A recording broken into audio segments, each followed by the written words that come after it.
Hola, buenas tardes a todas, buenas tardes a todos.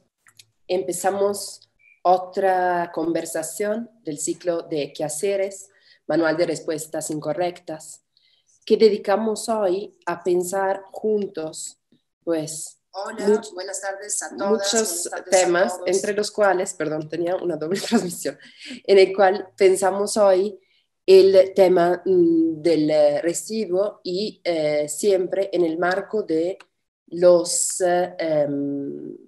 lineamientos que hemos establecido para este programa público durante estos meses de septiembre y diciembre. Hoy en día, de hecho, el contraste con procesos anteriores a la pandemia, la dimensión local y contextual del habitar y de la producción material y social estará adquiriendo un significado central en nuestras vidas. Después de un periodo en el cual hemos vivido el espacio de afuera como un espacio de riesgo, nos preguntamos cómo progresivamente, desde nuestras localidades, empezar a reconstruir un significado para lo público, para lo común, para la construcción de espacio social.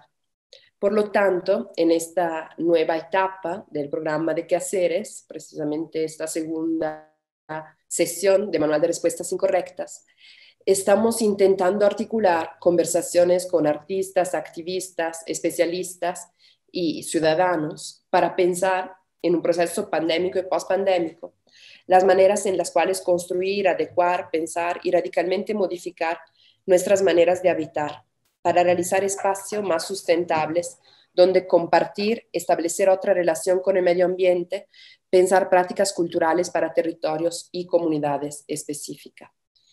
Hoy, en particular, tenemos aquí tres invitados, Ilana Bodnik y Rodrigo Viñas del colectivo 3, son artistas, investigadores, y Eugenio Tiselli, quien es artista, poeta, programador, y que hemos invitado para pensar en particular juntos las posibilidades de esta vuelta al espacio. Nos preguntamos, nos planteamos cómo podemos volver a habitar y cómo podemos descubrir otras formas de estar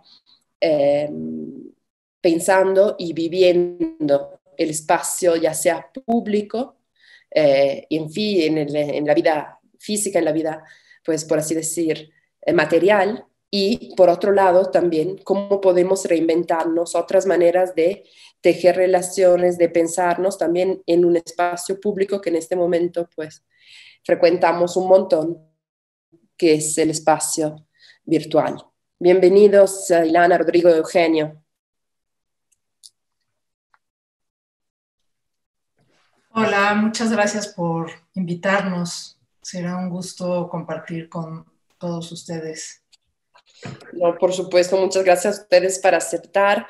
Una cosa que también hemos estado haciendo es volver a convocar a algunas personas que ya habían participado de este programa, como sucedió con Ilana, y en este caso pues extendiendo la invitación también a Rodrigo, y que nos parecía importante pues volver a convocar, ¿no? Para pensar precisamente estos tiempos juntos. Y pues hoy también tenemos el gusto que nos acompañe Eugenio, que es creo la primera vez que participa, bueno, por lo menos en este programa, no sé si en el museo. Bienvenido. Hola, mucho gusto. Sí, es mi primera vez por aquí. Muchas gracias por invitarme. Qué bueno. Pues miren, yo les propongo empezar detonando algunas ideas, ¿no? Detonando algunas ideas sobre sus prácticas, también presentándose. Nos gusta mucho leer semblanza, pero así nos gusta pues escuchar cuál es la posición de las personas que invitamos. Entonces, si gustan, de allá podemos empezar. Si Tres quiere detonar algunas ideas y presentar su trabajo, su práctica. Perfecto, pues yo voy a empezar por presentarlos así muy brevemente para que después pueda introducir Ilana los conceptos que pensamos desarrollar para el día de hoy, ¿no? Brevemente, para poder ya empezar la plática con Eugenio y con toda la audiencia que nos está viendo. Entonces, bueno, somos un colectivo interdisciplinario que trabaja mucho esta cuestión de investigación basada en arte. Somos muy contextuales, nos encanta la basura y nos encanta trabajar con distintos especialistas de diversas disciplinas, desde activistas, etcétera. Un poco lo que mencionabas ahorita, Nina, es parte de lo que nos interesa, ¿no? Entonces, bueno, vamos a abordar ahora unas cosas que estuvimos reflexionando acerca de lo que implica habitar, ¿no? Entonces, si Lana quiere empezar, ahorita seguimos platicando. Pues, bueno, llevamos 11 años trabajando juntos y nos llamamos tres un poco pensando en que nos expandimos y nos contraemos todo el tiempo en la práctica. Y para el día de hoy, más que presentar como tal nuestro trabajo, pensamos que era una buena idea. O sea, Rodrigo encontró un gran texto de Iván Illich, que se llama La reivindicación de la casa, y que creemos es muy actual, aunque lo escribió en 1983, y queremos un poco comentar nuestro trabajo a través de los ojos de Illich, ¿no? Entonces, una de las frases con la que empieza Illich es la que están leyendo, que voy a leer de todas maneras. Hasta ahora el progreso económico ha supuesto siempre y en todas partes la ruina de las zonas comunales y la reclusión de las personas en una suerte de jaulas de cemento, ¿no? Y para nosotros esto tiene muchísimo sentido ahora por dos motivos muy contundentes. Uno, por el confinamiento y ahora reconfinamiento o vuelta a confinar para los que se dejaron de confinar un rato. Para aquellos que tenemos la posibilidad y el privilegio de poder confinarnos en nuestras pequeñas jaulas, pero también, por otro lado, están todas las otras cuerpas que están arriesgando su salud por este supuesto progreso económico, ¿no? Y entonces estas dos partes son muy fuertes para nosotros y han sido muy fuertes a lo largo de toda la pandemia. Pero bueno, queremos concentrarnos en una cosa después de esta nota importante, que como verán está recalcada, que es esta noción de los espacios, de las zonas comunales. ¿Por qué las zonas comunales? Bueno, sobre todo porque, bueno, Illich las define un poco así, ¿no? El arte de habitar no solo crea espacios interiores, como los que estamos habitando nosotros ahora en estos tiempos, pero también siempre en todas las partes habitables del espacio situado más allá de nuestros umbrales. Y es muy prudente hablar de eso, creemos nosotros, en este momento, porque por un lado, ya no, nuestra práctica se ha desarrollado sobre todo en el espacio público, pero creo que es pertinente, o creemos que es pertinente, sobre todo ahora, hablar más bien de espacios comunales, porque el espacio público se quedó corto durante esta pandemia, ¿no? Y lo común y lo comunal tiene un sentido muchísimo más amplio y creemos muchísimo más contundente, ¿no? Más adelante en el texto, Illich dice lo siguiente, que también es bastante interesante. El medio ambiente se ha vuelto tan duro que nuestros cuerpos ya no pueden marcar en él su impronta. Así pasamos por la vida sin dejar huella. Y ahí nosotros decimos, bueno, comunicándonos de maneras ulteriores y demás, pues que no, que Illich se le faltó pensar en la basura, ¿no? Le faltó pensar en cómo la basura deja huella y deja improntas, a veces permanentes y a veces no tan permanentes, pero la ciudad está llena de estas huellas, ¿no? Y esto también para nosotros es muy importante porque nosotros nos definimos como recolectores e indagadores, en el mejor de los... Cuando nos sentimos entregados por completo el honor de ser pepenadores de estas huellas comunales, ¿no? Y caminamos el espacio, nuestra práctica se desarrolló prepandémicamente en el espacio público y en espacios comunales que a veces no son del todo absolutamente públicos, como una pieza que desarrollamos en este squash y en donde pueden ver estas huellas comunales dejadas en las paredes y en los pisos de todos aquellos que juegan, ¿no? ¿Y por qué es importante pensar en estas huellas comunales? Porque de alguna manera nosotros nos consideramos, si quieren, pseudo o post-arqueólogos de nosotros mismos, Y un poco lo que creemos es que tenemos, o estamos partiendo un poco de este mismo texto, estamos apropiándonos de ese derecho, diría él, el derecho a grabar la biografía del propio habitar, ¿no? De este habitar en común que tiene huellas de diversas índoles, ¿no? Y entonces, a lo largo de la pandemia hemos también cambiado la mirada a quizá otro tipo de residuos y otro tipo de espacios en comunes de los que podremos conversar más, pero quisiéramos no hacer una introducción tan extensa y más bien dejar lo que sigue a la conversación. Sí, que sí, es Eugenio y podamos establecer una conversación al respecto. Gracias, Ilana y Rodrigo. Bueno, es un gusto platicar con ustedes, como siempre. Y me gusta mucho que hayan comenzado con Iván Illich y esta trayectoria que va, digamos, o más bien esta relación que él establece entre el progreso material entendido desde un punto de vista occidental, y cómo ha ido en detrimento de lo comunal, ¿no? Y me surgen muchas preguntas que seguramente conversaremos, porque lo comunal, como ustedes dicen, es distinto a lo público y es distinto obviamente a lo privado, es decir, es un bien que puede ser tangible o intangible y que requiere pues de una participación de todas las personas involucradas, ¿no? Una participación activa que implica pues administrar lo que es común, implica una reciprocidad fuerte, que es pues no solamente el beneficio mutuo entre personas que inician esa reciprocidad, sino incluso estar dispuestos a colaborar, cooperar con una causa común, para administrar un bien común, para preservar un bien común, a una costa de ciertos costos personales, ¿no? A eso me refiero con reciprocidad fuerte. Y bueno, yo en realidad no había pensado en cuestiones teóricas, así como para iniciar.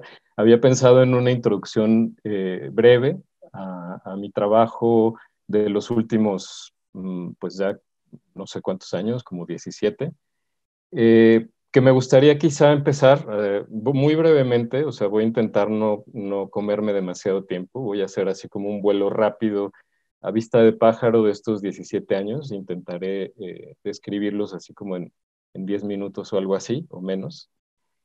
Y bueno, tiene mucho que ver con esta cita de Iván Illich, ¿no? La relación negativa entre progreso y lo comunal. Es decir, cómo el progreso va normalmente, o casi siempre, en detrimento de lo comunal.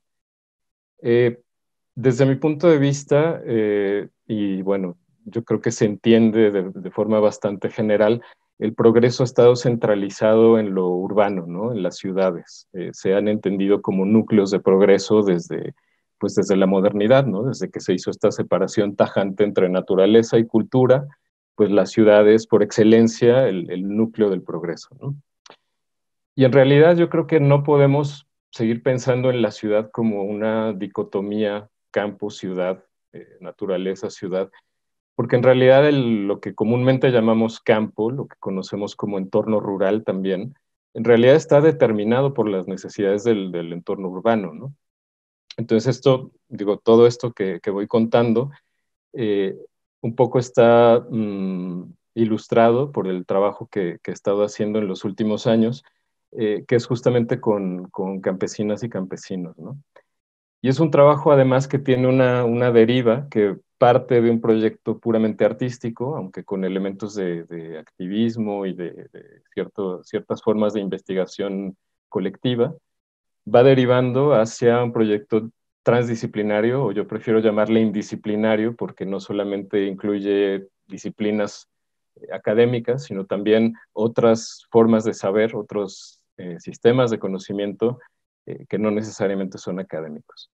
Entonces, si me permiten, les voy a compartir la pantalla y voy a hacer este vuelo de pájaro rapidísimo. Eh, Este es el proyecto, el punto de partida, digamos, de estos proyectos que les quiero contar. Es un proyecto en el cual yo colaboré durante 7 años con el artista catalán Antoni Abad, Y básicamente de lo que se trataba era trabajar con grupos de personas en riesgo de exclusión social en diferentes partes del mundo y hacer una serie de talleres utilizando teléfonos celulares y una página web para que estos grupos pudieran expresarse a través de un medio no filtrado, un medio que pudiera ser directo, ¿no? Desde la calle, desde el sitio de enunciación de estos grupos, el sitio físico y también el sitio de enunciación, a una página web. Entonces, bueno, el proyecto se llamó megafone.net, se realizó entre 2003 y 2010. Hubo muchas iteraciones de este proyecto en diferentes partes del mundo. Por ejemplo, una de ellas fue en 2005 y 2006 en Barcelona con el canal Accesible, donde pues un grupo de personas en silla de ruedas iban recorriendo la ciudad y marcando los sitios donde había obstáculos para su tránsito libre, ¿no? Como escaleras, banquetas, rampas muy inclinadas, etcétera, etcétera, ¿no? Al final se produjo un mapa, las personas que participaban y que creaban este mapa, pues lo hacían usando estos teléfonos celulares. Directamente del teléfono se transmitían imágenes, grabaciones de audio a una página web y además, pues, sus respectivas ubicaciones geográficas, ¿no? Mi última colaboración en este proyecto fue en 2010, en los campamentos de refugiados saharauis, y ahí fue realmente donde empecé a darme cuenta de que este proyecto podía ser relevante especialmente fuera de los entornos urbanos. Cuando comenzamos en 2004, pues transmitir imágenes y material audiovisual desde los teléfonos a una página web era algo bastante poco común. Y sin embargo, según iba avanzando el proyecto, pues se iba volviendo algo cotidiano, ¿no? Y es algo que hoy hacemos, ¿no? Es una manera, digámoslo así, de habitar los espacios digitales, ¿no? Compartimos lo que nos está pasando y lo posteamos en la red, ¿no? Pero había estos otros espacios, como por ejemplo los campamentos de refugiados saharauis, donde realmente era difícil hacer llegar un mensaje desde ahí hasta el resto del mundo, ¿no? Entonces, bueno, esto fue lo que a mí me llevó a transitar por otras vías. En 2010 dejo de colaborar en este proyecto, megafone.net, pero seguí desarrollando ya por mi cuenta proyectos que iban un poco en la misma línea, ¿no? Y así muy brevemente, en 2011 hubo la oportunidad de iniciar un proyecto en Tanzania con campesinas y campesinos. Y la idea original de este proyecto era invitarles a mapear, a compartir imágenes, testimonios de los efectos del cambio climático en sus campos, utilizando lo mismo, teléfonos celulares, internet, que ya para entonces comenzaban a popularizarse bastante ahí en Tanzania, ¿no? Como les decía, la idea era detectar justamente a partir de lo que de lo que iban contando las y los campesinos, efectos no evidentes del cambio climático, ¿no? Como por ejemplo mayor incidencia de plagas, etcétera, etcétera, ¿no? Entonces, bueno, en 2011 iniciamos este proyecto que se llama Sauti ya Wakulima, significa la voz de los campesinos en Swahili. Y bueno, pues es un proyecto que duró prácticamente 8 años, hasta el año pasado, 2019, donde campesinos y campesinas no solamente documentaron los efectos del cambio climático, sino muy pronto, después de que inició el proyecto, decidieron convertir las herramientas y el propio espacio del proyecto en una especie de entorno común de intercambio de conocimientos, que es algo que a mí me gusta mucho, porque las y los campesinos pusieron de relieve que el conocimiento también es un bien común, ¿no? Como ya lo mencionaban Ilana y Rodrigo, hablando de lo común, pues un bien común intangible es el conocimiento, y a los campesinos y campesinas les pareció muy importante poder compartir conocimientos para poder adaptarse mejor al cambio climático, ¿no? Entonces, bueno, pues este fue una consecuencia no premeditada del proyecto, fue más bien una especie de apropiación de las y los campesinos de estas herramientas, hasta que el proyecto mismo se convirtió pues en una seña de identidad de este grupo y creció bastante. Entonces, la deriva de la cual yo quería hablarles, así muy brevemente, era de cómo un proyecto que inició siendo un proyecto artístico, un proyecto de arte participativo, por llamarlo de alguna manera, fue derivando a un proyecto de dinamización de un bien común por parte de una comunidad campesina. El proyecto creció aún más y algunas ONGs de Tanzania que se dedican a apoyar a campesinos y campesinas para que realicen transiciones agroecológicas en sus propios campos, tomaron, digamos, las herramientas y todo este entorno del proyecto y lo convirtieron en una especie de red de soporte para que las y los campesinos pudieran compartir conocimientos de una manera más amplia y también recibir apoyo por parte de personas ya experimentadas con la agroecología, ¿no? Entonces, ahora mismo crecimos de un grupo inicial de aproximadamente 10 personas a ahora unas 6,000 campesinos, ¿no? Es un proyecto que ya están dando. Paralelamente, pues las y los campesinos fueron un poco adentrándose en la agroecología y en cómo la agroecología permite a cada quien en su propio campo investigar, por ejemplo, nuevas recetas de control de plagas, nuevas recetas para abonar la tierra con materiales orgánicos, y es una forma de investigación que puede ser liderada por la propia campesina, el propio campesino en su campo. Entonces, digamos, el último desarrollo ha sido pues crear desde cero, con campesinas y campesinos, una herramienta que les permite representar lo que tienen en sus campos, llevarlo a una digitalización que les permite llevar un registro de lo que está sucediendo en cada una de las parcelas y finalmente, pues comparar, por ejemplo, si cierta receta de control de plagas funciona mejor que otra.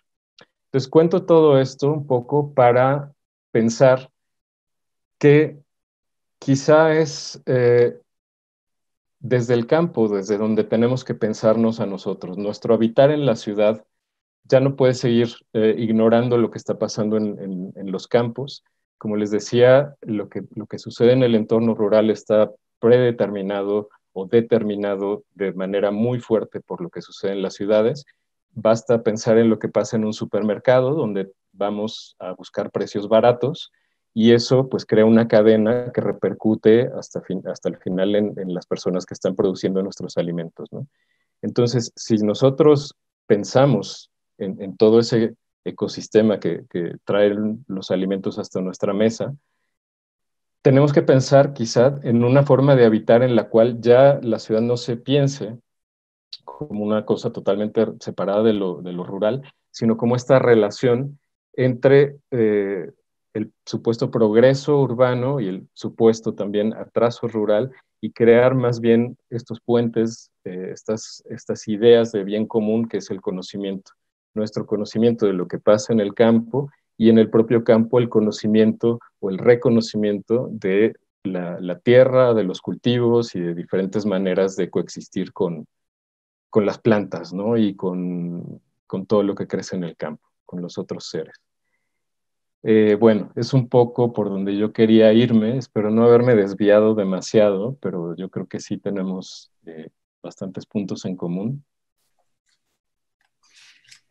Sí, yo ahorita pensaba que a lo mejor, no sé, creo que también tiene algo que ver, ¿no? En esta cuestión de la autosustentabilidad, ¿no? O sea, algo de lo que ha pasado mucho, o que siento que ha pasado mucho en este como nuevo habitar en donde todo se invirtió, ¿no? O sea, estábamos volcados en las calles, vivíamos en las calles, dejamos de habitar las casas para vivir en las calles. Toda esta cuestión que nosotros hemos platicado mucho a lo largo de la pandemia de cómo el tiempo nos fue robado literal por el sistema, y ahora en esta recuperación de ese tiempo y de ese espacio, bueno, ahora estamos confinados a la pantalla, ¿no? Pero cómo la autosustentabilidad es vista como un hobby, ¿no? Como un gesto romántico, ¿no? Como una práctica muy alejada de nuestra realidad, como algo que sucede en el campo, ¿no? Precisamente, con algunos seres que lo resuelven por nosotros. Y ahí ya para cederle la palabra a Ilana, o sea, ¿cómo podemos recuperar lo comunitario, ¿no? Como una base para conciliar como estos entes fragmentados que ahora nos hemos vuelto de regreso a nuestras casas, ¿no? Y parte de estos fragmentos, yo haría esa relación, ¿no? Ciudad, campo, casa, y toda esta cosa que a mí me encanta de Illich, de que una de las diferencias que tenemos entre los animales y nosotros es que nosotros habitamos, ¿no? Construimos, recorremos, repensamos. Y bueno, todo esto hace como establecer una relación distinta de nosotros con nuestra morada, ¿no? Con todo lo que implica. Sí, yo pensaría como en estas falsas dicotomías, evidentemente desde donde partimos siempre nosotros, de que lo residual tampoco es netamente citadino y que lo residual también es una parte importante del ecosistema que se incluye en todos los distintos ámbitos. Basta con salir a cualquier lugar afuera de las ciudades en este país y ver cómo lo residual está por todos lados todo el tiempo, ¿no? Entonces, cómo incluir en ese ecosistema lo residual como recurso y no como exactamente lo residual, ¿no? Que también ahí hay un juego que creo que entra mucho en resonancia con lo que estás diciendo, Eugenio, sobre cómo se están manejando estas dicotomías aparentes, ¿no? Que nos llevan a un progreso que además ha dejado de cara como evidencia dura y sólida, diría yo, el plástico sobre todo, ¿no? Y que creo que hoy en día, en medio de la situación en la que nos encontramos, se vuelve otra vez hiper urgente pensar. Sí, no sé. sí, ahorita que hablaban sobre el residuo y sobre todo pensando en el trabajo de ustedes, que a mí me encanta, sobre la basura, me viene a la mente esta frase de Timothy Morton que dice, "There is no away", no hay lejos. Entonces, cuando tiramos la basura, normalmente pensamos, bueno, se va a algún lugar lejos de aquí, fuera de mi vista, fuera de mi ciudad, y yo no tengo por qué preocuparme, ¿no? Y justamente los cambios planetarios que estamos viviendo, una de las cosas que se subrayan es que no hay lejos. Todo lo que tiramos acaba en un sitio, acaba en un espacio donde hay ecosistemas e inevitablemente los rompe, los destruye, ¿no? Pienso Sí. también hablaba también Ilana sobre las cuerpas y los cuerpos precarizados, ¿no? Desde las personas que nos traen alimento a la casa porque estamos confinados y los que tenemos el lujo de poder pedir algo, pues alguien nos lo trae a la casa. Las y los campesinos que a pesar de que hay una pandemia están allá afuera en quién sabe qué condiciones produciendo nuestro alimento, ¿no? Y me viene a la mente también esta idea que manejan Jason Moore y Raj Patel en su libro La historia del mundo en 7 cosas baratas, que justamente proponen que lo que ha hecho el capitalismo no es tanto generar riqueza, sino abaratar el mundo. Y han generado pues esta precarización, este abaratamiento. Ellos hablan de naturaleza barata, dinero barato, en el sentido de que hay crédito así regalado, trabajo barato, cuidados baratos, alimento barato, energía barata y vidas baratas, ¿no? Entonces, este abaratamiento así generalizado es como también lo que creo que tenemos que vencer para encontrar lo común, que justamente nosotros decimos, bueno, es que mi vida no es barata, ¿no? No porque tenga un precio monetario alto, sino yo no quiero que sea sustituible así de buenas a primeras, ¿no? Bueno, yo ahí recuperaría algo de lo que hablabas de tus proyectos, ¿no? Que tiene que ver con, decías esto de dinamizar una comunidad, ¿no? Y me hacía mucho sentido porque no profundizamos nosotros en el proyecto del squash, obviamente visto desde otra perspectiva, pero era eso precisamente, ¿no? O sea, cómo estimular o cómo recuperar esos vínculos o cómo resaltar esas cuestiones que provocan lo comunitario, que no nada más lo provocan, sino que también lo muestran o lo recuperan o lo potencializan, ¿no? Que es como una de las partes, pues no sé, como más importantes para nosotros, ¿no? O sea, esas relaciones, ¿qué es lo que pueden provocar o qué es lo que ya provocaron y a lo mejor no lo hemos podido ver porque estamos tan inmersos en eso, o cómo podemos generar esas nuevas dinámicas dentro de las comunidades, ¿no? Que hablabas tú un poco dentro de tus proyectos, que eso, pues bueno, me hace pensar mucho también en el confinamiento y en todo lo que estamos viviendo. O sea,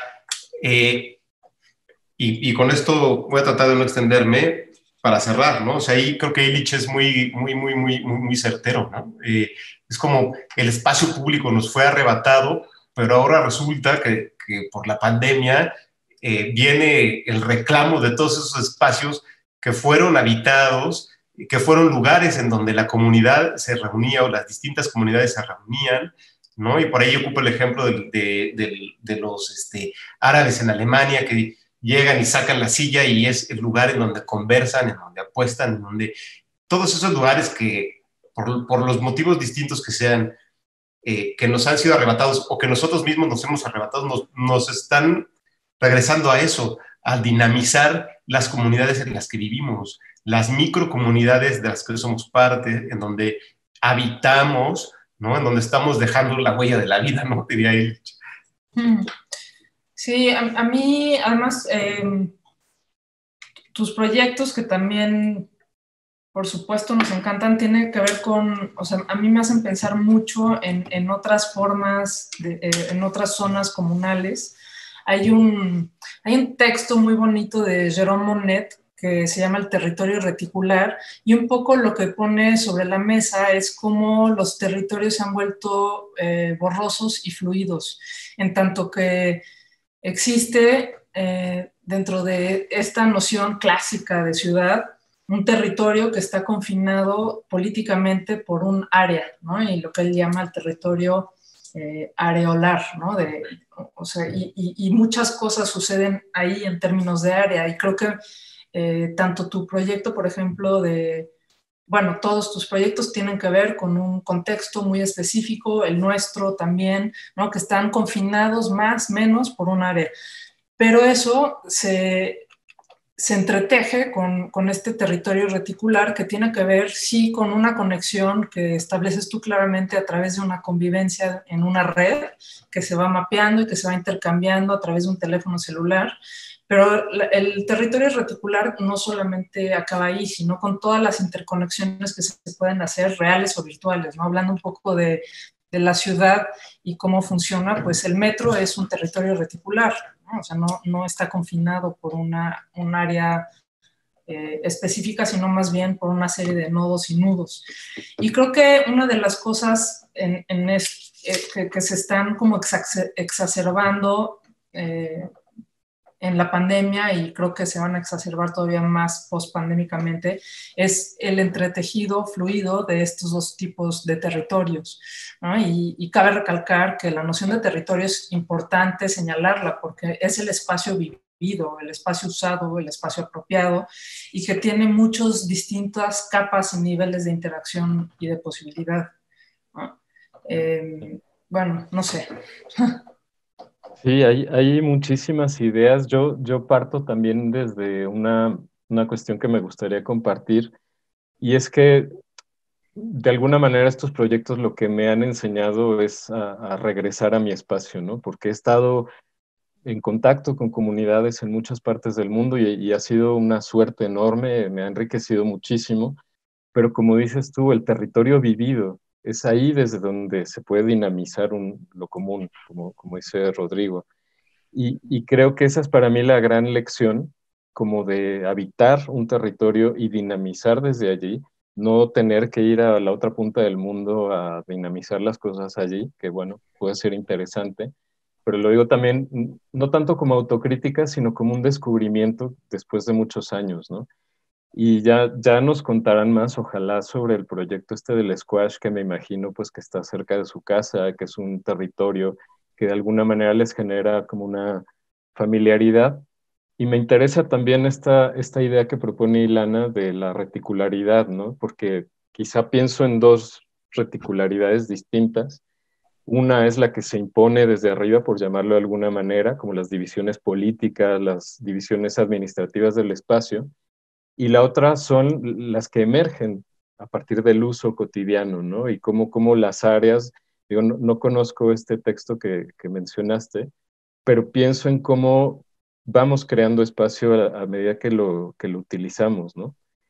Y es también súper acertado pensar en este espacio híbrido, ¿no? Tradicionalmente, cuando en las primeras épocas de Internet se pensaba como el espacio electrónico, digital, el ciberespacio como un espacio totalmente separado al espacio físico, ¿no?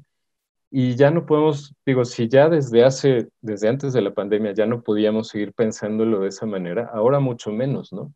Porque cada uno de nosotros estamos en un territorio específico, nos estamos comunicando a través de Internet y cuando termine la pandemia, seguro que las redes que estamos creando, que son territoriales y a la vez están desterritorializadas a través de una conexión de datos, eh, van a fundirse, desde mi punto de vista, en algo que ojalá sea como una herramienta que podamos utilizar, y vuelvo a lo que dice Rodrigo, para dinamizar lo común, ¿no? Que, o sea, lo común está allí latente, ¿no? Después de tantos años de privatización o de el peso de lo público, ¿no? Esta centralización de las administraciones. O sea, si de alguien depende el dinamizar lo común es de nosotras y de nosotros, ¿no? Entonces, ¿cómo usar estas herramientas, ¿no? ¿Cómo ustedes, por ejemplo, desde la expresión plástica, desde la intervención en un espacio, cómo dinamizan ese propio espacio? ¿Qué se genera, ¿no? ¿Qué flujos suceden allí? En realidad sería una pregunta porque me gustaría saber más de lo que están planeando en el Squash. Bueno, el Squash es un proyecto ya bastante, ahorita a lo mejor Rodrigo comenta un poco, pero a mí me gustaría hacer dos comentarios sobre lo que acabas de decir, porque creo que, bueno, cómo usamos las herramientas es una y cómo logramos inventar nuevas herramientas. Digo, yo me declaro totalmente incapaz y me frustra mucho no poder proponer herramientas nuevas para dinamizar este tipo de espacios porque resulta muy cuadriculada la cosa todavía, literalmente, ¿no?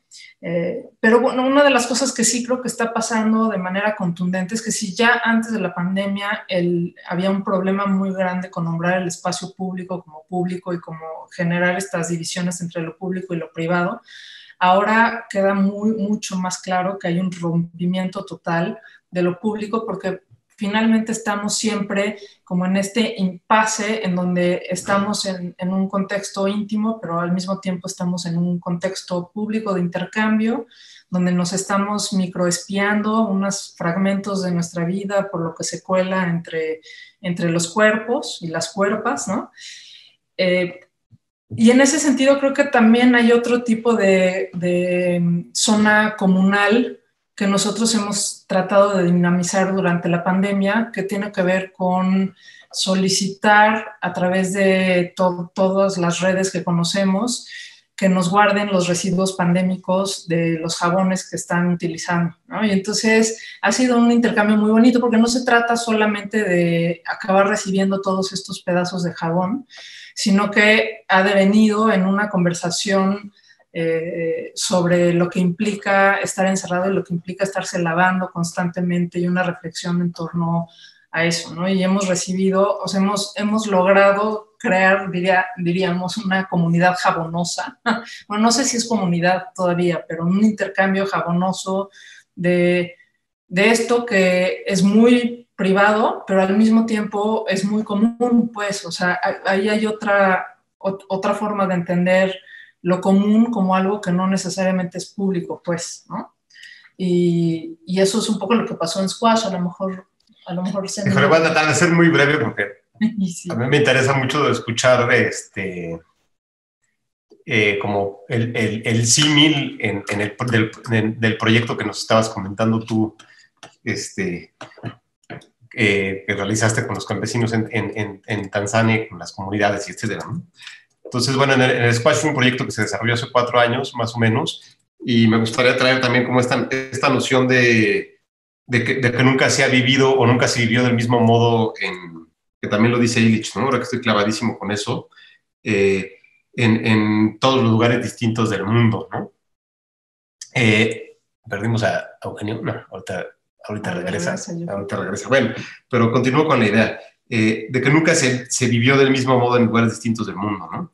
y que por eso nunca se había construido ni se había habitado del mismo modo, ¿no? Y en el proyecto del squash, esa idea fue como muy, muy clara, ¿no? Una comunidad de squasheros que llevaban un grupo 10 años jugando todos los mismos martes y jueves durante los últimos 10 años, y otro grupo más reducido de 3 personas que llevaban ahí 30 años, ¿no? 40 años jugando squash. ¿A qué me refiero cuando digo de que nunca se vivió del mismo modo, ¿no? 2 grupos que han vivido el mismo espacio jugando squash de formas distintas, ¿no? Unos jugaban los sábados, cada quien tenía su propia cancha, cada quien tenía sus pros y sus contras del espacio que habitaban, ¿no? O sea, cómo se va construyendo esta noción de comunidad, ¿no? Y ahí las herramientas que creo yo que uno utiliza es, bajo esa premisa de que no se vive igual, entonces es tratar de entender uno cómo aborda el espacio, cómo llega a ese contexto, como un extraño que no pertenece a ese lugar, entonces tener como la humildad de tratar de ser un observador que no interfiere, aunque eso, bueno, sabemos que siempre va a haber un poco de interferencia y de modificación sobre lo que sucede, y a partir de allí, pues cómo se van creando experiencias, ¿no? Cómo la misma comunidad te va abrazando desde las distintas prácticas que ellos mismos han desarrollado para conformarse como comunidad y habitar ese espacio a lo largo de los últimos años, ¿no? Que es lo que básicamente sucedió en el proyecto del squash que realizamos en la Santa María de la Ribera. Y pues bueno, me centraría sobre todo en esa idea, ¿no? De cómo se habita un territorio que no necesariamente tiene que ser un territorio público, sino que es un territorio, un espacio privado al cual se asiste, ¿no? ¿Cómo se dinamizó la comunidad? Eso sería una cosa bien, bien interesante, ¿no? Porque nosotros, en lugar de proporcionar herramientas para que se dinamizaran, más bien fue como sacar a la luz eso que los hacía conformarse como comunidad, o eso que los hacía que pudiera distinguirse cómo estaban habitando un espacio que es privado, pero que es público al mismo tiempo, donde se paga una cuota, ¿no? Pero cualquiera podría asistir a ver un partido de squash como lo hicimos nosotros durante un periodo determinado de tiempo. Y bueno, no sé. Pues es que básicamente era recuperar la historia de 2 pequeñas comunidades a través de todas las huellas que dejaron en el espacio, ¿no? Creo que ahí la invitación de Francesco Scacciamacha, si nunca sé decir su nombre bien, es muy complicado, fue muy linda porque a través de su curaduría y diálogos muy profundos que tuvimos con él, logramos un poco compenetrarnos con una comunidad que estaba sufriendo y que está sufriendo de alguna forma un proceso de gentrificación en donde el espacio, que por un lado, como vieron en la imagen, está cargada de las huellas de todos los pelotazos de todos los años que han estado ahí, estaba pues no siendo amenazado como tal, pero sabemos que el proceso urbano tiende a desaparecer ciertos lugares con ciertas huellas, y entonces era un poco un homenaje a los jugadores y una promesa que en un futuro, si se derribaba el lugar, nosotros rescataríamos parte de esas huellas y se las regalaríamos a los jugadores como un, digamos, trofeo de su estar en ese espacio, ¿no? Nosotros siendo los encargados de gestionar todo eso. No sé. Bueno, creo que, perdón, intervengo un momento, creo que Eugenio se tuvo que salir, o tuvo un pequeño percance, ¿no? Con el internet, que sucede todo el rato, a mí particularmente.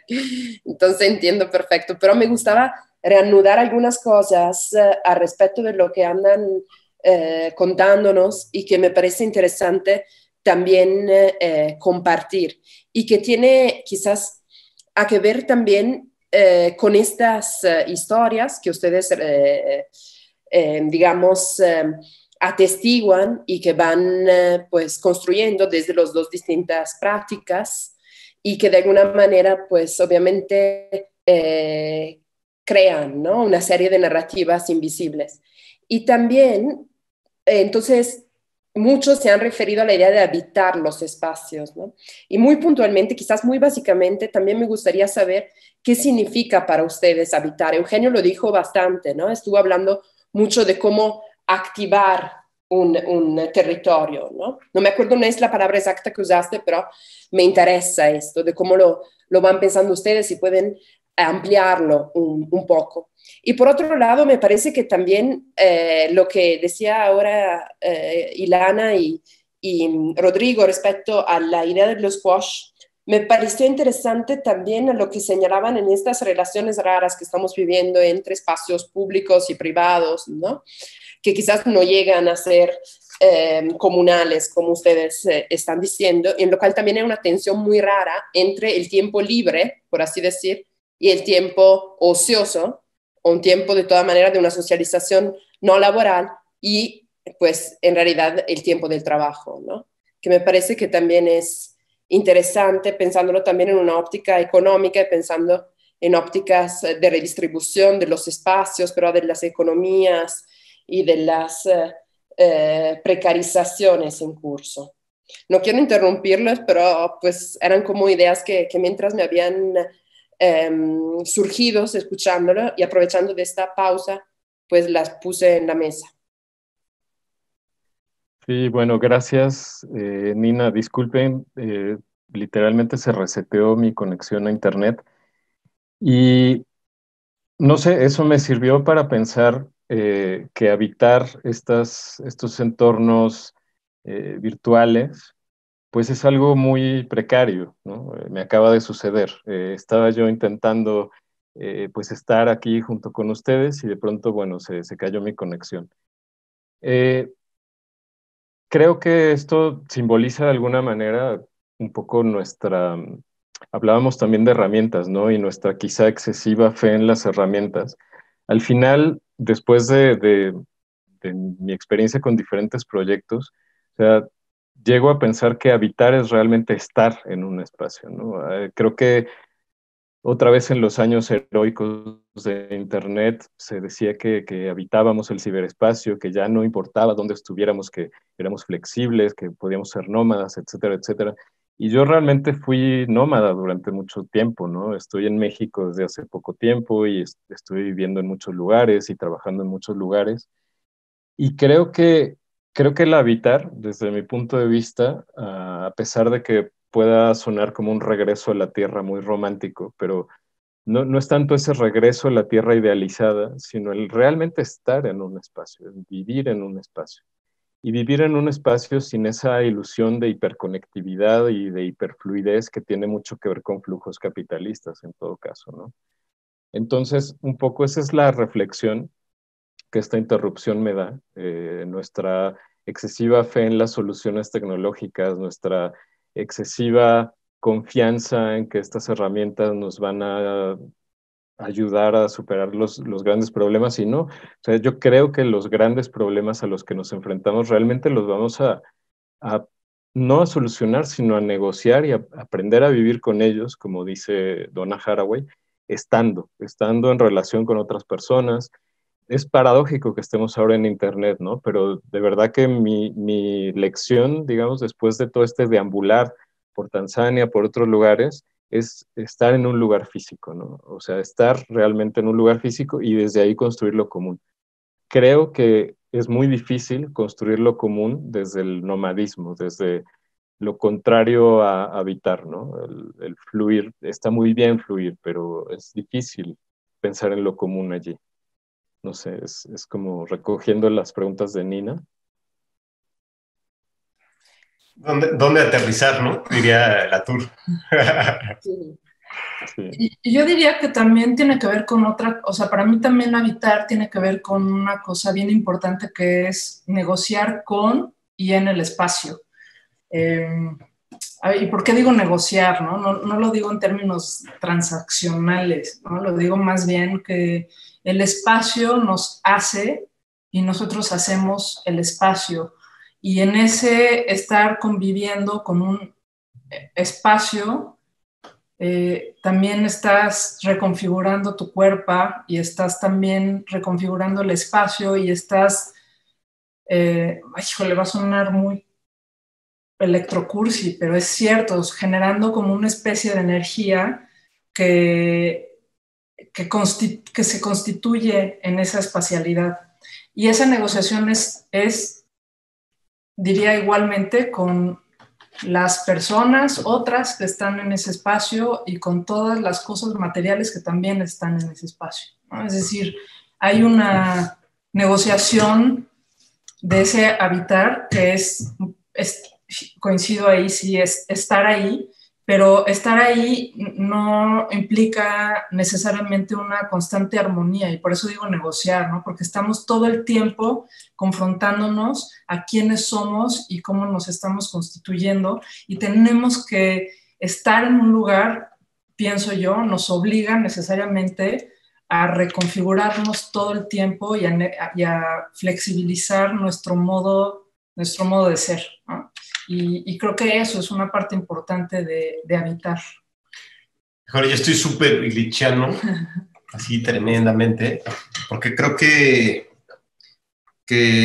habitamos en una medida muy limitada, que esa separación que hemos tenido del campo, de la naturaleza, de cierto tipo de actividades, de la misma cultura, que lo ha provocado el progreso o la modernidad, o como le quieran llamar, nos ha dejado, sí, todo entre comillas, nos ha dejado, en vez de habitar, alojar, ¿no? Diría Illich, ¿no? Ahora somos alojados por ciertos estándares que nos han sido determinados, o sea, todas las casas son iguales, todas están ¿no? Son garages, ¿no? En el artículo diría, pero a lo que voy es que hay una configuración predeterminada de cómo se tiene que habitar, ¿no? Y habitar es vivir, ¿no? Y por ahí dice, ¿no? Dime cómo vives y te diré quién eres.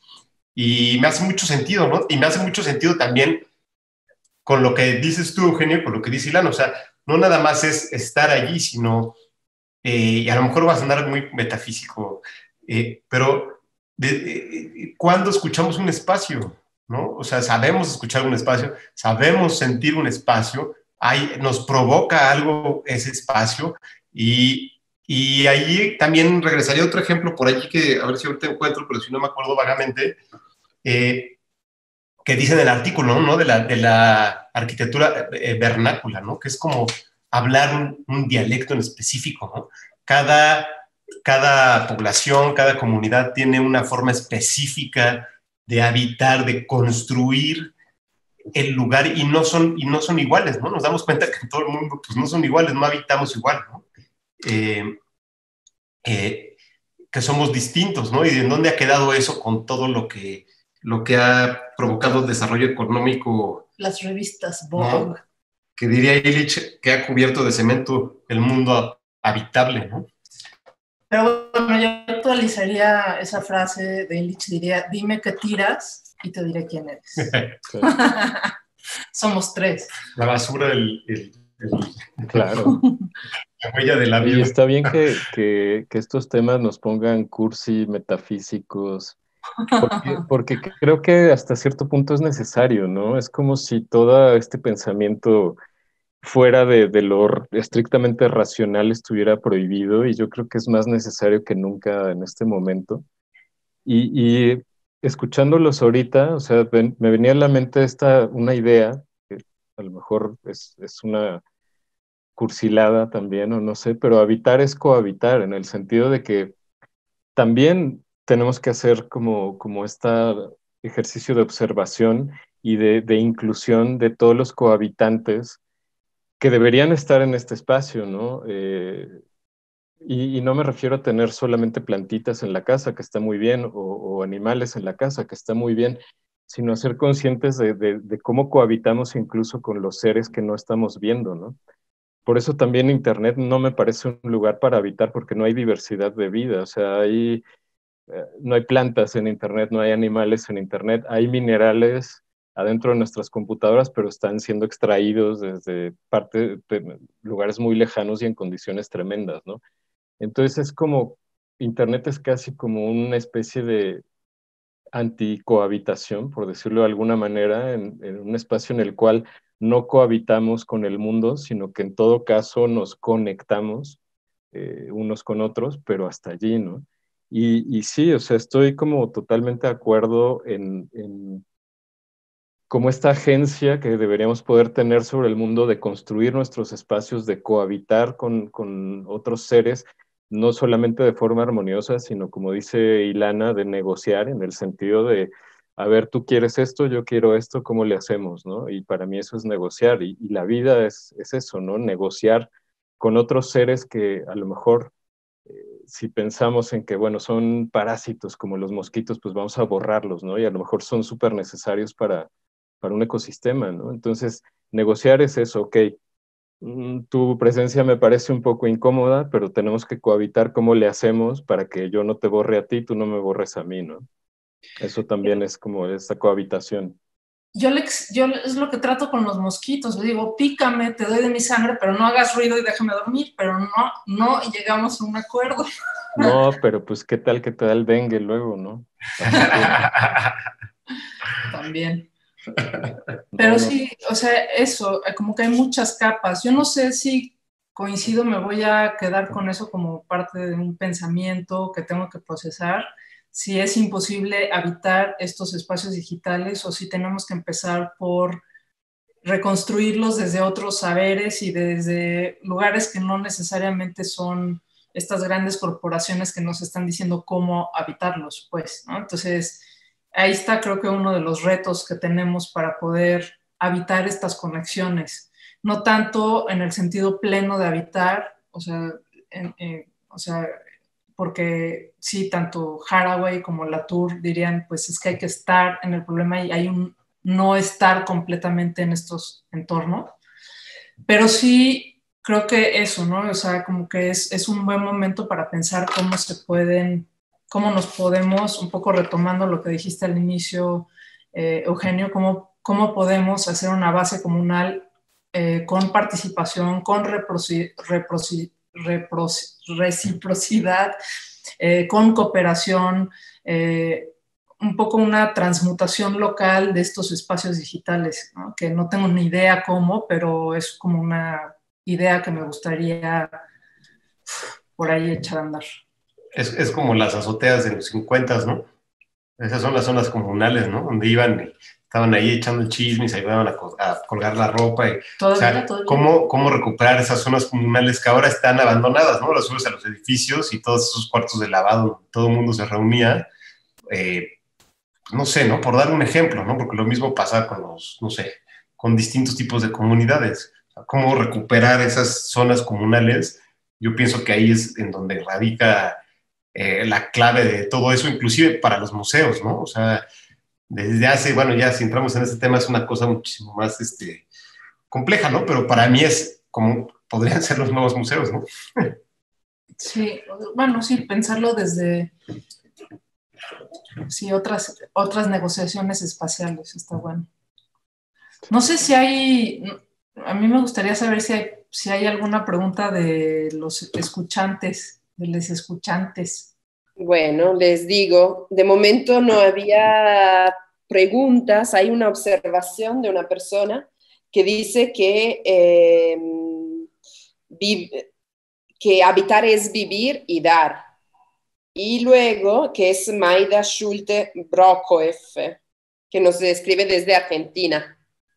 Y otra persona que preguntó, y creo haberle respuesto correctamente, es Sofía Orozcoaga, que nos preguntaba cómo era el texto, y es la reivindicación de la casa de 1983, ¿correcto? Sí, un artículo del País, ajá. Un artículo, sí, un artículo.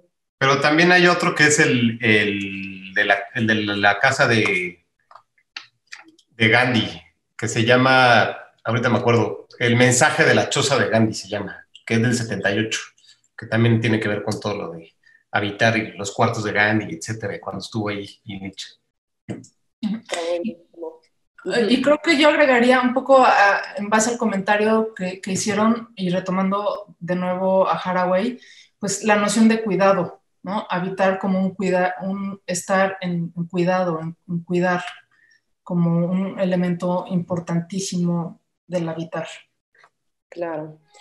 A mí, si gusta, mientras tanto, y bueno, esperando, invitando, por supuesto, a las personas que están escuchando a intervenir, ¿no? Ya a formular preguntas, que acá estamos para eso.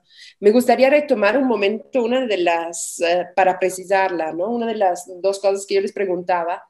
Y también tú estabas diciendo, estabas especulando, Rodrigo, sobre los nuevos museos, ¿no? O sea, cómo pensar cuál podría ser los nuevos museos. Entonces, yo les preguntaría a ustedes que se han ocupado de rescatar eh, indicios, de pensar desde ahí qué historia podían estar atrás y que podían explicarnos aquellos objetos de estas de situaciones, digamos, en términos más amplios.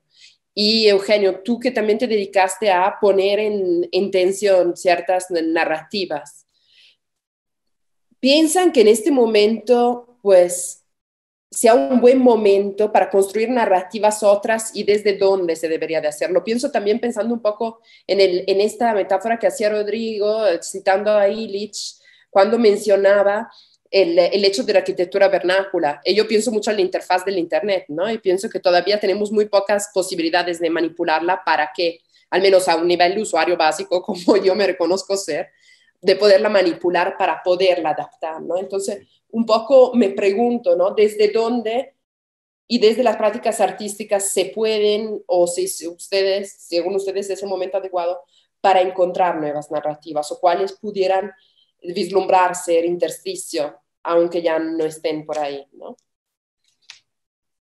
Porque también creo que hay un punto donde se ha perdido mucho la discusión, perdón, para redondear un momento, la discusión ociosa, ¿no? Como que en estas cosas del Internet, cómo nos estamos comunicando y cómo todavía no logramos romperlo, pues se ha perdido mucho la idea de estar divagando también en la conversación. Uh-huh.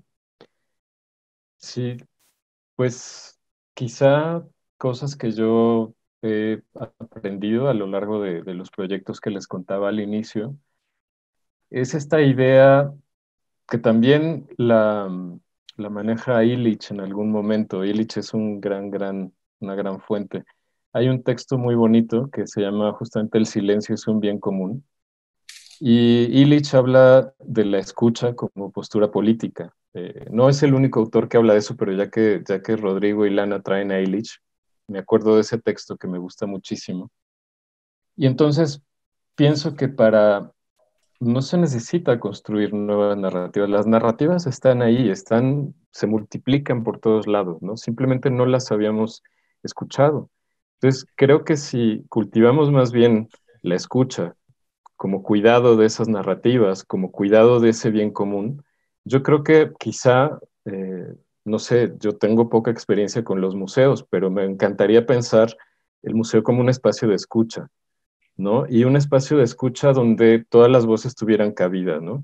En algún momento, contando sobre los proyectos que hemos estado realizando, me decían, bueno, es que ustedes les están dando voz a grupos que habían estado marginados. Y yo creo que eso es totalmente erróneo. No se le puede dar voz a alguien que ya la tiene. Las voces están ahí. Lo que pasa es que no las estamos escuchando. Y entonces, esa yo creo que es la tarea desde mi punto de vista, ¿no? O sea, ser capaces de darle valor a voces que hemos silenciado, que hemos marginalizado, que hemos ignorado, que nos han parecido que no tienen absolutamente nada importante que decir.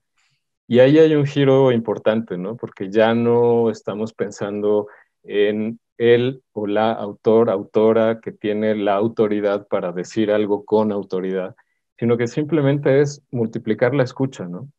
Y bueno, eso es como lo que yo pienso a partir del tema de las narrativas. Sí, yo estoy totalmente de acuerdo. Quizá agregaría una cuestión que me parece también interesante e importante, que son esta idea que ya se planteó hace muchos años por Etienne Wegener, que son las comunidades de práctica, ¿no? O sea, la práctica entendiendo sí como la escucha, que es importante en una comunidad de práctica, y también el cuidado, que es importante en una comunidad de práctica, pero es hacer en conjunto, ¿no? Y no solamente, y ese hacer implica muchas etapas y muchos distintos momentos. Y sí, creo que corresponde también, si pensamos en términos museísticos, que también no me es tan sencillo pensar ahí, en cómo generar otro tipo de comunidades de prácticas en donde el nodo posibilitador quizás sea el museo. No sé, estoy un poco divagando, pero creo que eso, o sea, me gustaría recuperar esta noción de la práctica en conjunto y en común. Sí, yo también ahí estoy totalmente de acuerdo. Me gusta mucho esto que decía Eugenio del museo como espacio de escucha. Y últimamente, bueno, yo he estado más clavado como con esta noción del museo a domicilio, de el museo hecho a la medida, ya que el museo no ha dado el ancho en muchas cosas, y en otras sí, ¿no? O sea, porque tiene sus cosas buenas y sus cosas malas, como cualquier cosa, pero me gusta mucho esta noción del museo a domicilio, del museo como un espacio de escucha a domicilio, cómo recuperar nuestros fragmentos, todos lo que estamos fragmentados como sociedad, como comunidad, cómo recuperarlos, y que me encantaría eso, ¿no? Una propuesta de un museo que pudiera hacer eso, ¿no? Y eso tiene que ser a través de gente como nosotros, y como Eugenio, y como otros artistas que están interesados en la comunidad y en crear ese tipo de cosas para multiplicar también la reflexión, no nada más como un buen espacio de escucha, ¿no? Sino para ver las necesidades del contexto, y ahí regreso yo al contexto específico, ¿no? Aquí donde vivo yo, cómo se puede incidir, de qué forma, con qué tipo de proyecto, ¿no? Qué tipo de experiencia quiero suscitar, qué tipo de reflexión voy a generar, qué va a provocar eso en la comunidad. A lo mejor eso provoca que retomemos la azotea como la estamos retomando, porque resulta que es de todos y queremos activarla, y entonces le ponemos un pie en el cuello al arrendador, aunque no quiera, porque tenemos que ser escuchados o porque necesitamos espacios para reunirnos, qué sé yo, ¿no? Yo lo veo más como por ese lado, ¿no? Y también esto que decía Eugenio, ¿no? Cuidado del bien común. Y yo pienso que eso sería parte del cuidado del bien común, o sea, generar este tipo no sé cómo llamarles, si piezas a la medida o exhibiciones a la medida, no sé. Yo pienso rapidísimamente en una noción de ingeniería inversa. Si los museos se constituyeron en la modernidad como estos espacios de colección, ¿no? De resguardo de estas grandes piezas, ahora cómo revertimos, y en vez de ser los espacios acaparadores de ciertos bienes para guardarlos y catalogarlos, o sea, ¿cómo hacemos una ingeniería inversa de eso? Pues, ¿no? Provocadores de cultura, ¿no? No sé. No sé. Wow, sí. No, está buenísimo lo que están diciendo. Yo me encanta la idea de pensar como un espacio de escucha. La vez pasada que hablamos con Eduardo Avaroa y con el Museo de Arte Contemporáneo de Catepec, hablamos precisamente, ¿no? De la posibilidad de membranizar el museo de alguna manera, ¿no? De hacer que entren y salgan las cosas, ¿no? Y que me parece que aquí pues lo retoman y lo dicen, también pues visibilizando otros problemas, ¿no? Que muchas veces las personas que en realidad pues son más marginalizadas, también con menos posibilidades de acceso, luego también son las que son obviamente más calladas, ¿no? Entonces, ¿cómo crear? A mí me encantó esto que dijiste, Ilana, crear en conjunto, hacer en conjunto, ¿no? Pensar formas que también inventen en conjunto nuevas formas, porque pues no se puede escoger las reglas del juego, ¿no? Totalmente y proponerlas a alguien, sino pues hay que por allá encontrar. Hay una observación que viene de Adin, que ahí tiene un apellido muy difícil para mí, Ayarzagoitia. Riesenfeld. Ella dice, muchas comunidades indígenas tienen la idea de respetar el medio ambiente al tomarlo como un espacio prestado y devolver lo tomado de ella. Tiene muchas ideas buenas de cómo mantener la naturaleza. No sé si gustan comentar algo al respecto, me parece muy pertinente.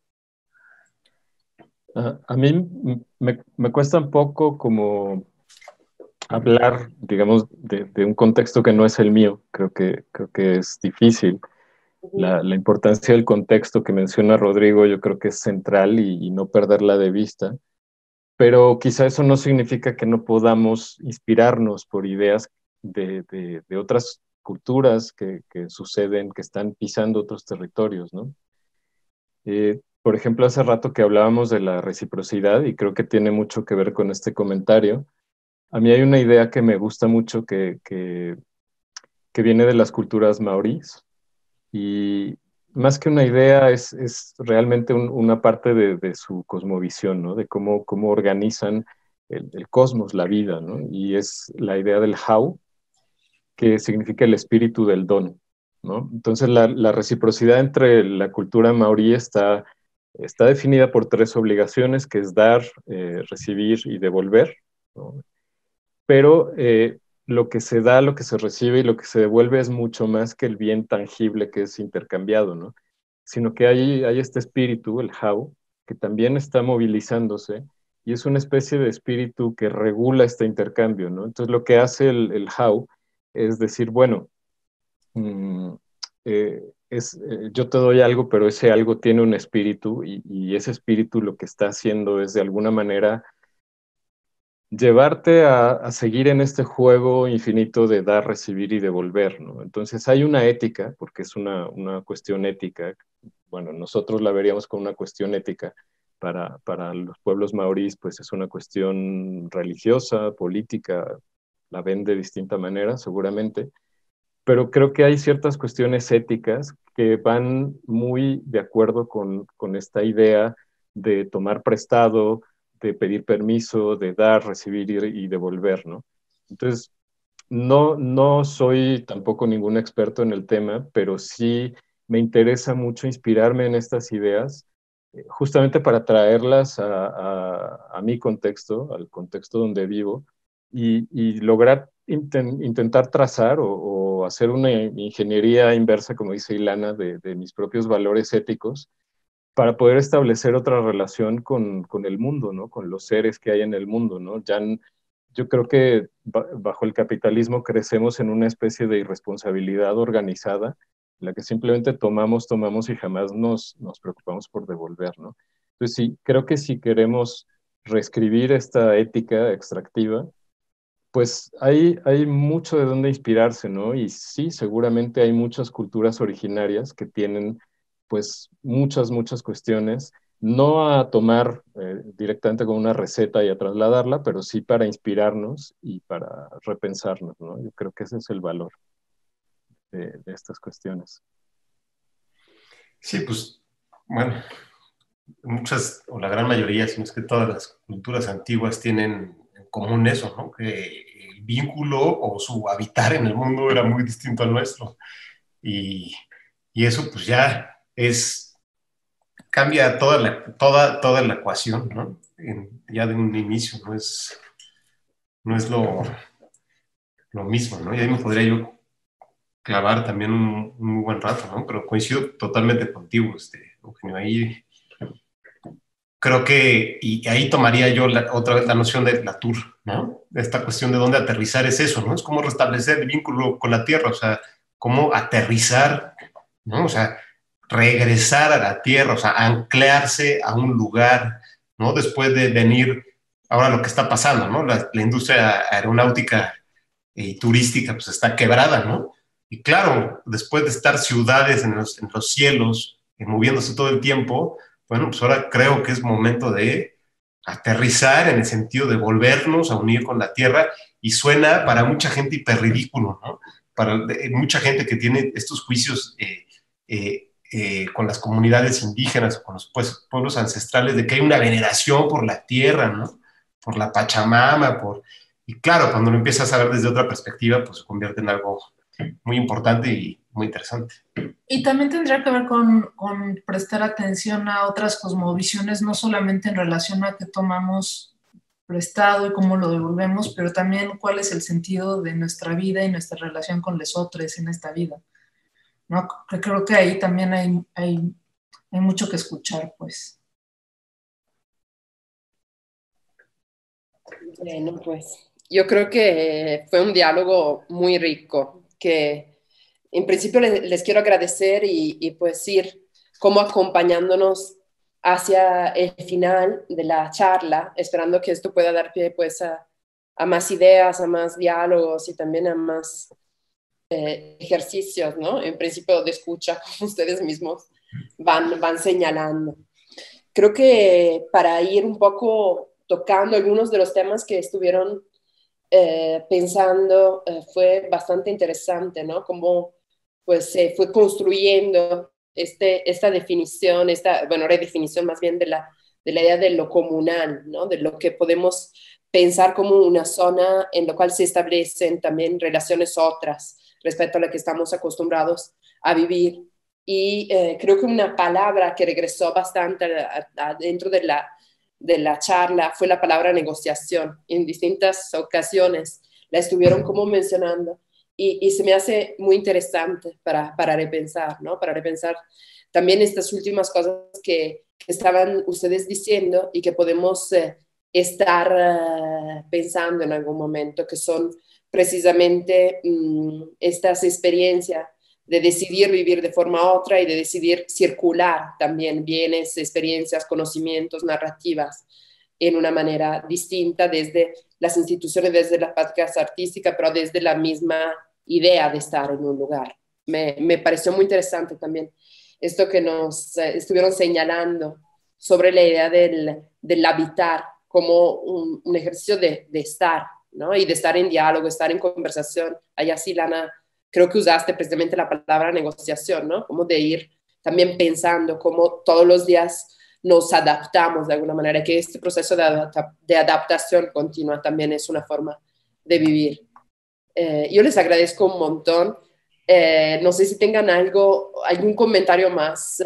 Hay una pregunta que mientras tanto llegó, que es bastante inconsueta, pero igual puede ser para acabar así con algo distinto, que es siempre de Maida, que la persona que nos escribe de Argentina.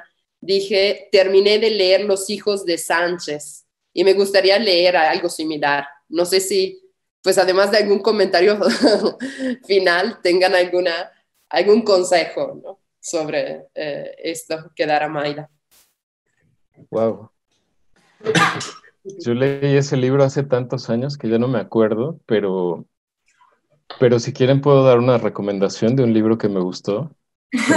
Tiene que ver porque es que ya no me acuerdo de Los hijos de Sánchez, pero es un libro muy bonito de Richard Powers que se llama The Overstory. Creo que en español se tradujo como El clamor de los bosques.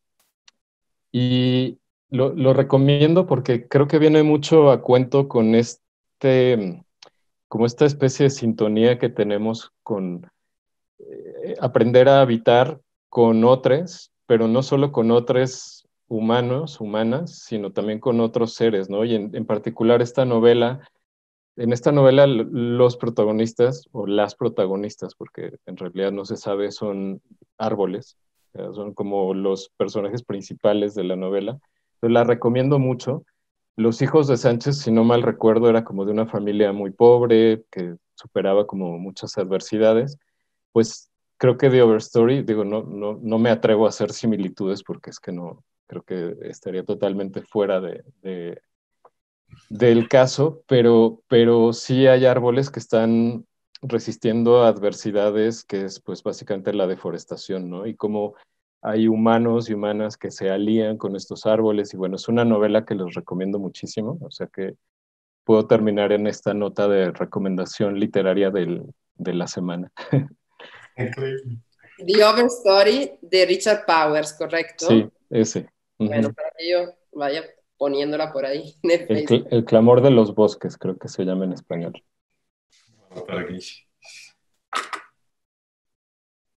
No sé, yo no puedo recomendar nada en este momento. Puedo recomendar crecer plantas. Sí. Me había andado leyendo más otro tipo de cosas.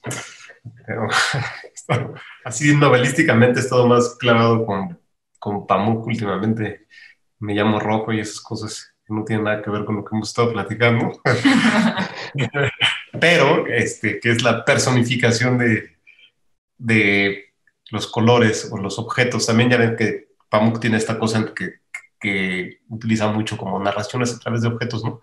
Y en esta cosa de Me llamo Rojo, que es la historia de la ilustración turca a través de sultanes, etcétera, mediante una historia de amor, los capítulos, a lo mejor ya los estoy echando a perder, ¿no? Pero los capítulos están nombrados a partir de una narración específica, ¿no? Entonces, por ejemplo, el dinero. Entonces, la representación, el dinero representado en una ilustración turca del siglo XIV, cómo se expresa la moneda, ¿no? Entonces, la moneda está hablando de quién la agarró y cómo siempre está en la bolsa, y es como este tipo de relatos de objetos que a nosotros nos encantan tanto, que no tienen nada que ver con lo que hablamos, pero... Pero bueno, sí, es que eso. Pero bueno, sobre lo que hablamos, el libro último de Haraway, que es Staying with the Trouble, quedándose con el problema, creo que es fundamental. Sí. Pero bueno. Muchas gracias al Museo Amparo y a ti, Nina, sí, y a Eugenio. Muchas gracias a todos. Sí, gracias Rodrigo, Ilana, Nina, Museo Amparo, y personas que nos miran y escuchan. Sí, sobre todo. Bueno, pues muchas gracias a todos, un saludo, nos vamos hablando la próxima semana, aquí siempre a las 6 de la tarde en el Facebook de Museo Amparo hablaremos con dos proyectos que son la Bienal Tlatelolco y Adriana Salazar, bueno, que nos hablará de algún proyecto que hizo en Texcoco particularmente. Entonces, pues sigue la conversación y pues creo que por allá va siguiendo un hilito, ¿no? Y nos quedamos pensando precisamente en lo que nos contaron hoy. Gracias. Muchísimas gracias. Gracias.